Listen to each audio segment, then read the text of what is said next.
అదిరిపోద్ది, fix అయిపోండి. Thank you so much Shakulaka Shankar garu. లాస్ట్లో dubbing వేసుకుంటాం మేము.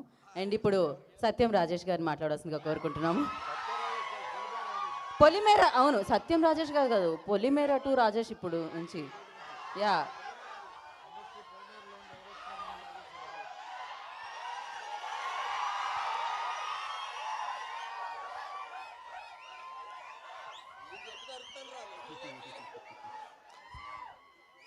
అందరూ మంచిగున్నారా?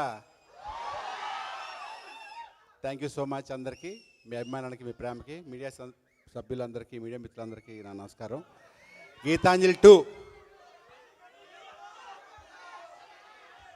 ఈ గీతాంజలి మళ్ళీ వచ్చింది సినిమా గురించి మాట్లాడుకుందాం. ఈ సినిమా చాలా స్పెషల్ మూవీ మా లైఫ్లో. ఎందుకంటే మేము ఒక స్టేజ్లో 10 years బ్యాక్ ఈ సినిమా సూపర్ హిట్ అయ్యి మళ్ళీ మా కంబ్యాక్ లాగా అందరికి మంచి పేర్లు వచ్చి మళ్ళీ బిజీ అయిపోయి సినిమా తర్వాత. సో అంత గొప్ప సినిమా మళ్ళీ వచ్చిందని సినిమా తీస్తారని ఊహించలేదు అసలు. బేసిక్గా కోనా గారు చెప్పి సినిమా మళ్ళీ చేస్తున్నారు రాజేష్ అని చెప్పినప్పుడు మేము అందరూ వెరీ హ్యాపీ. ఫస్ట్ కన్నా సెకండ్ అది ఇంకా భయపడుతుంది, ఇంకా నవ్విస్తుంది మిమ్మల్ని. మీరందరూ ప్రతి సీన్ ఎంజాయ్ చేస్తారు. ముఖ్యంగా సినిమా మనస్ఫూర్తిగా అంజలికి 50 సినిమా, ఇంత చిన్న వయసులో 50 సినిమాలు అంటే it's surprise. Okay, all the best.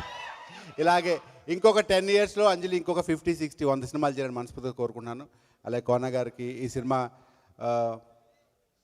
సరే ఓకే, నా పెళ్ళి ఎప్పుడు త్వరలో చెప్తాను మీకు.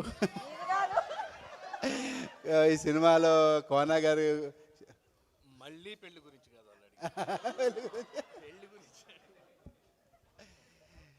వేదిక మీద ఉన్న పెద్దలందరికీ నమస్కారం. అంతే, thank you so much. Thank you thank you so much. మీరు అలా మైక్ ఇచ్చేసి